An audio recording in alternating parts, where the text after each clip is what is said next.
주님의 말씀입니다. 오늘 우리에게 주시는 말씀을 통해 나의 하나님이 하십니다 라는 제목으로 하나님의 말씀 선포하겠습니다. 우리는 지난주 동안에 히스기야 시대에 하나님께서 자기의 백성을 위해서 행하실 일들, 그 우리가 말씀을 통해서 살펴봤습니다. 이제 40장부터는 다가올 아수르의 침략에 대해서 승리의 약속을 말씀으로 주어주고 있습니다. 또한 그보다 더 나아가서 행해질 이 바벨론의 침입에 대한 회복의 메시지도 더불어서 미리 주고 계시는 말씀을 우리가 보게 됩니다. 사실 우리가 선지서들을 보게 될 때 참 이해가 되지 않는 부분들이 참 많습니다. 왜냐하면 역사적인 정황이라는 것이 있기 때문에 그렇습니다. 구체적으로 많은 이야기는 할 수 없지만 우리가 역사서를 볼 때 특히 이 이사야서는 이스라엘이 북쪽 이스라엘과 남쪽 유다로 나눠졌을 때 남쪽 유다에 대해서 하나님께서 이 선지자를 통해서 하신 말씀이라는 걸 우리가 기억할 수 있으면 좋겠습니다. 더불어서 되게 혼란스러운 이 열왕시대에 그 제국이라는 것을 통해서 하나님께서 역사를 운행해 가시는데요.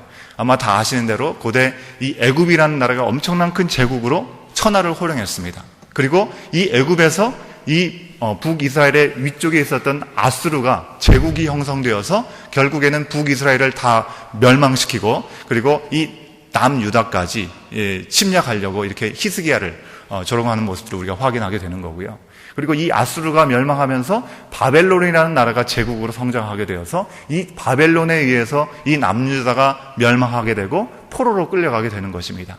그리고 그 이후에는 우리가 바사왕이라고 알고 있죠. 페르시아 제국이 형성되어서 이 큰 제국들이 이렇게 이 칼이 바로 하나님의 인도하심 가운데 이렇게 옮겨가는 것들을 우리가 기억하면서 말씀을 볼 수 있어야겠습니다. 이 제국들의 이 흐름 속에 자그마한 나라 이 이스라엘이 그 열강들 속에서 좌우지우지 되고 있는 모습들을 우리가 보게 되는 건데요. 중요한 것은 이 모든 심판이 적국의 강한 힘에 의해서 어쩔 수 없이 당하는 고통이 아니라는 것입니다. 하나님의 계획과 하나님의 주권 아래 주어진다는 것을 하나님께서는 이사야 선지자를 통해서 미리 알려주시고 있다는 것입니다. 자기 백성들이 하나님을 떠나서 우상을 따르고 하나님을 높이지 못한 죄악을 깨닫고 스스로 자초했던 죄의 결과로 심판을 받게 되는 것입니다. 바로 열강들, 이 제국들을 통해서 심판을 받게 되기도 합니다. 하지만 하나님은 그들을 버리지 않고 다시 불러 모으시고 회복하신다는 그 약속을 주시고 계시는 것입니다. 우리가 어제 말씀이죠. 40장 후반절의 마지막 절에 보면 오직 여호와를 앙망하는 자는 새 힘을 얻으리니라는 그 말씀을 통해서 오직 하나님만이 자기의 하나님임을 믿고 따르는 이들에게 주어질 소망과 생명을 알려주고 계시는 것입니다. 이제 41장에서는요. 하나님께서는 이사야를 통해서 말씀하시지 않고 직접 말씀하시면서 아주 구체적인 역사를 미리 앞으로 일어날 일들이 미리 말씀해주고 있습니다. 40장 1절 말씀해 보면 너희의 하나님이 이르시되 너희는 위로하라 내 백성을 위로하라 라는 말로 시작되면서 하나님께서 이사야에게 들려주신 말씀을 그가 백성들한테 전하는 형식으로 전해주고 있습니다. 하지만 오늘 말씀을 보면요 1절 말씀에도 어떻게 시작합니까? 섬들아 라고 시작하고 있습니다. 계속 보시면 이스라엘아 라고 하시며 누구도 거치지 않고 하나님께서 직접 그들에게 말씀하고 계시는 것을 우리가 확인할 수 있죠. 하나님의 진심이 더 구체적으로 그리고 더 가깝게 느껴지는 그런 부분입니다. 하나님은 먼저 1절부터 7절까지의 말씀에서 섬들에 대해서 얘기하고 있습니다. 섬들이 누구를 의미하는 것일까요? 바로 하나님의 백성이 아닌 열방들, 바로 모든 나라들을 얘기하는 것이고요. 우상 숭배자들을 얘기하는 것입니다. 하나님께 붙어있지 않고 떨어져 있는 이들을 바로 본토에서 떨어진 섬들로 비유해서 얘기하고 있는 것입니다. 이제 1절에서 하나님은 섬들 즉 열방의 이 우상 숭배자들에게 가까이 오라고 말씀하십니다. 그런데 이것은 사랑스러운 초청이 아닙니다. 주님이 우리에게 가까이 오라고 말씀하신 것과는 좀 다른 그런 음성입니다. 바로 하나님께서 재판석으로 그들을 불러오고 있는 것입니다. 그리고 열방의 심판자에 대해서 알려주고 계십니다. 2절 말씀에 나오는 대로 동방에서 일깨운 공의를 행할 사람이라는 표현이 있는데요. 바로 하나님과 전혀 상관없이 살아가는 열방에 대한 심판자를 얘기하고 있는 것입니다. 이것은 막연하게 언젠가 하나님의 백성을 멸시하면서 하나님을 경홀히 여긴 열방들을 언젠가는 심판하실 것이라는 그런 말씀을 하시는 것이 아니라 아주 구체적으로 한 사람을 지명하고 계십니다. 한 사람을 통해서 지금 승승장구하고 있는 것 같고 천하를 호령하고 있는 것 같은 이 아수르를 심판하실 것이라고 구체적인 하나님의 계획을 말씀하고 계시는 것이죠. 여기에 나타난 이 동방에서 불러 사용하신 한 사람은요, 바로 이 메시지가 주어지던 이 이사야가 유다 백성들에게 말씀하던 그 시대로부터 100년 후의 일을 이야기하고 있는 것입니다. 아수르에 의해서 바벨론이 멸망하고, 아수르에 의해서 바벨론이 멸망당하게 됩니다. 그리고 이 바벨론에 의해서 남아있던 이 유다 민족은 포로로 끌려가게 되는 것입니다.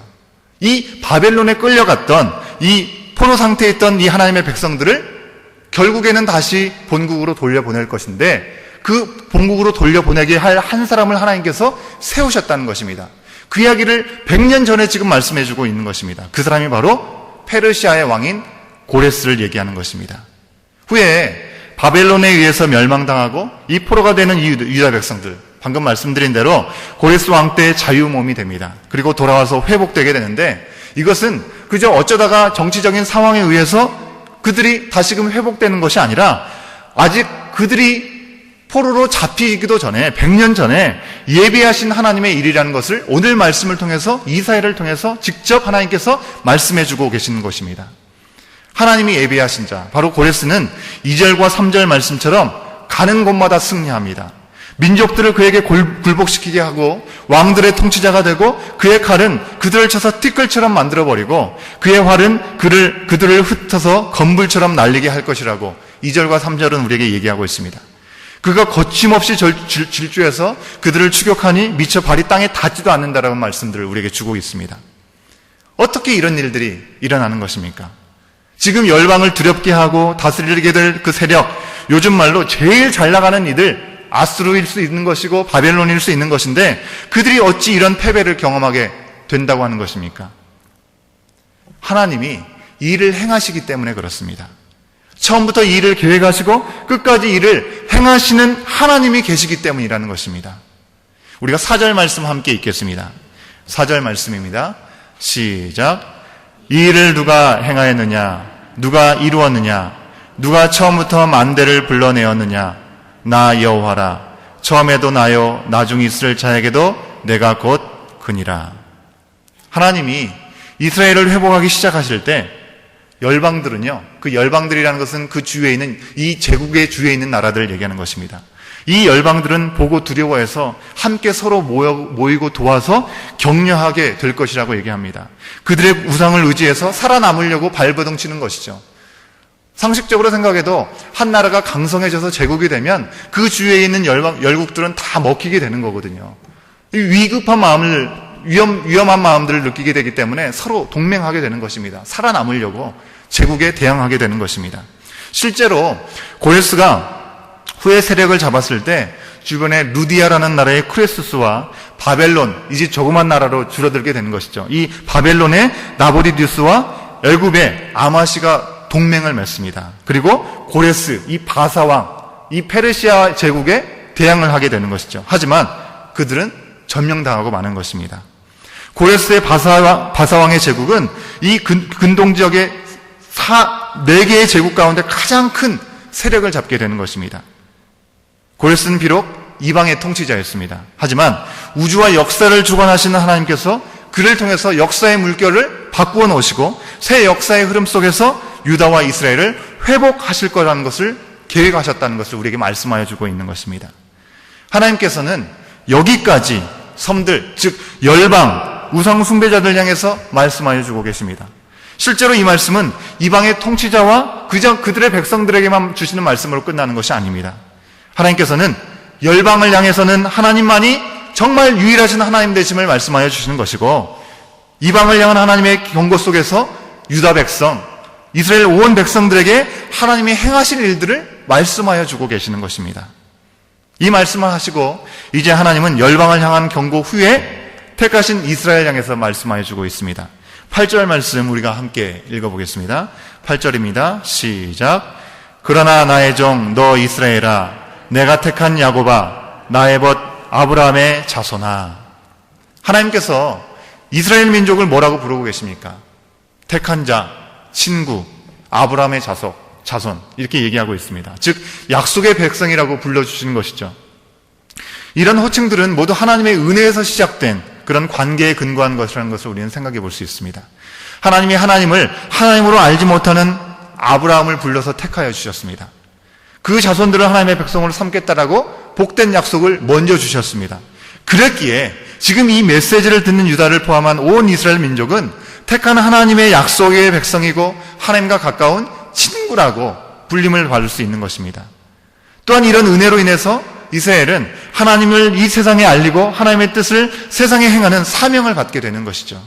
그래서 9절 말씀에서 그들을 나의 종이라고 부르고 계시는 것입니다. 사실 택한 자, 친구, 약속의 백성이 아니라면 그들은 그냥 버려져야 될 종이었습니다. 종은 주인의 마음에 들지 않으면 언제나 버려지는 존재인 것입니다. 우리 성도님들 사업하시는 가운데서도 점원들을 고용하시면 그들이 종이 아닙니다. 분명히 종은 아닙니다. 종이 아닐지라도 그들이 제 역할을 하지 못하면 그들에게 그냥 그만둘 것을 말하실 수 있는 것입니다. 그들이 제 역할을 하지 못하는 것은 계약에 어긋나기 때문에 그런 것이죠. 하지만 우리 하나님께서는 택해서 언약을 세우시고 친구에게처럼 하나님의 계획을 알려주신 이스라엘 민족들이 사명을 감당하지 못하고 오히려 하나님을 배신하고 우상을 섬기기까지 했습니다. 그래서 그들이 심판을 당하고 포로로 끌려가는 신세를 당하기도 했습니다. 하지만 그들을 완전히 버리지 않으셨습니다. 9절 말씀 후반절에서 얘기하는 것처럼 택하고 싫어하여 버리지 않으셨다고 얘기하고 있습니다. 하나님은 사랑하여 택한 그들을 고치기로 하셨습니다. 심판의 시간을 통해서 그들이 진정으로 의지하고 믿어야 할 분이 누구인지, 그들의 인생을 주관하신 분이 누구인지를 알려주신 후에 그들을 다시 회복하시기로 했다고 하는 것입니다. 그들을 싫어하여 버린 종이 아니라 택한 자, 친구, 약속의 백성으로서 종의 사명을 다할 수 있도록 다시 세워서 불러주시는 것입니다. 여기 이스라엘을 향하여 신실하고 정말 다함이 없는 사랑으로 부르시면서 회복을 주시는 하나님의 음성이 있는 것입니다. 10절부터 13절 말씀 우리가 다시 한번 함께 읽겠습니다. 10절부터 13절입니다. 시작. 두려워하지 말라. 내가 너와 함께함이라. 놀라지 말라. 나는 내 하나님이 됨이라. 내가 너를 굳세게 하리라. 참으로 너를 도와주리라. 참으로 나의 의로운 오른손으로 너를 붙들리라.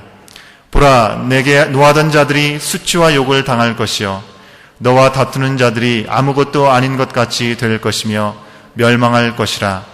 내가 찾아도 너와 싸우던 자들을 만나지 못할 것이요 너를 치는 자들은 아무것도 아닌 것 같고 허무한 것 같이 되리니 이는 나 여호와 너의 하나님이 내 오른손을 붙들고 내게 이르기를 두려워하지 말라. 내가 너를 도우리라 할 것임이니라. 아멘. 하나님께서 이스라엘 민족에게 이렇게 관대하신 이유가 무엇입니까? 그들이 지금 좀 엉망이어도 전에 좀 괜찮았기 때문에 그런 것입니까? 그렇지 않습니다. 이스라엘은 버러지 같은 이들이었습니다. 지렁이 벌레와 같은 그들은 하나님께서 필요로 하실 만큼 유익한 사람들이 아니라고 하는 것입니다. 그들은 무익해서 하나님께서 버리셔도 하나님의 세계에 아무런 영향이 없습니다. 문제가 되지 않는 것입니다. 우리가 벌레 한 마리 잡아 죽인다고 해서 세상이 바뀌는 것이 아닌 것과 마찬가지인 것입니다. 하지만 하나님은 버러지 같은 그들을 그리고 버러지 같은 우리를 싫어서 버리지 않으셨습니다. 아들을 내어주시기까지 사랑하셔서 열방의 역사를 바꾸실 만큼 아끼셨다고 하는 것입니다.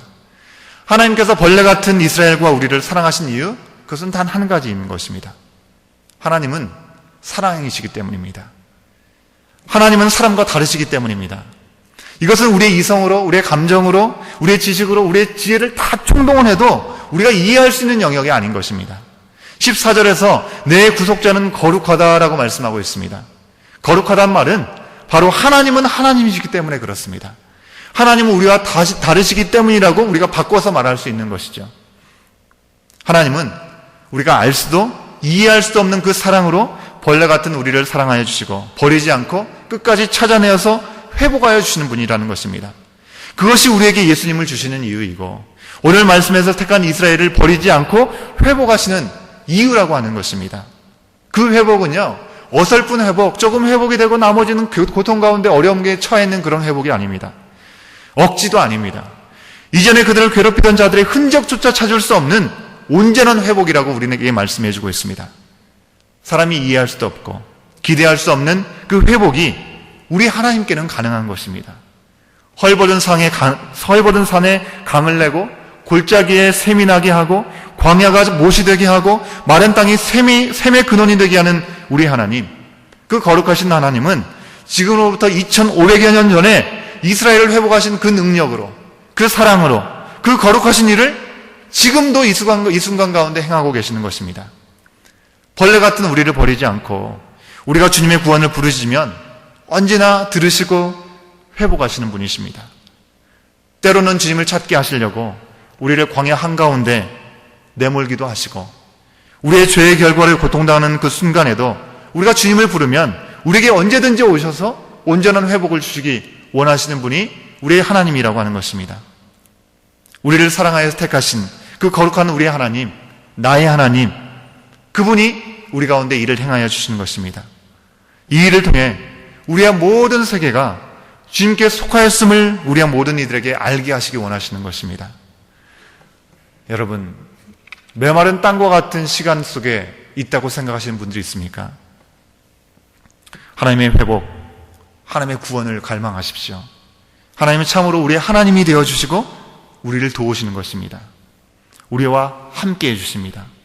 우리 개인과 우리 칠레 영락교회를 주님이 회복하여 굳세게 하시기 원하십니다. 마지막으로 17절 말씀 우리가 함께 읽고 말씀을 마치겠습니다. 17절 말씀입니다. 시작. 가련하고 가난한 자가 물을 구하되 물이 없어서 갈증으로 그들의 혀가 마를 때에 나 여호와가 그들에게 응답하겠고 나 이스라엘의 하나님이 그들을 버리지 아니할 것이라. 아멘. 기도하겠습니다. 거룩하신 하나님 아버지, 우리를 택하신 은혜에 참으로 감사를 드립니다. 택하신 은혜, 우리에게 주신 사명을 잊어버리고 살아가는 순간들 주여 용서하여 주시고 더욱더 주님의 은혜를 갈망하며 살아갈 수 있도록 우리를 붙들어 주시옵소서. 오늘도 우리에게 말씀하여 주시는 아버지 하나님, 메마른 영혼을 회복하여 주시고 우리를 다시 세우셔서 주님의 영광을 나타내 주시옵소서. 미약하고 벌레와 같은 우리들의 모습이지만 끝까지 온전한 회복으로 우리를 붙드시고 말씀 가운데 우리에게 하나하나 지시해 주시고 알려주시는 그 하나님의 말씀 앞에 우리가 온전함으로 내 자신을 내려놓고 하나님만을 바라보며 나갈 수 있도록 이 하루도 온전히 우리의 삶 가운데 간섭하여 주시옵소서. 우리 자주를 내어드릴 수 있기를 간절히 바라오며 이 모든 말씀 예수 그리스도의 이름으로 간절히 기도드리옵나이다. 아멘.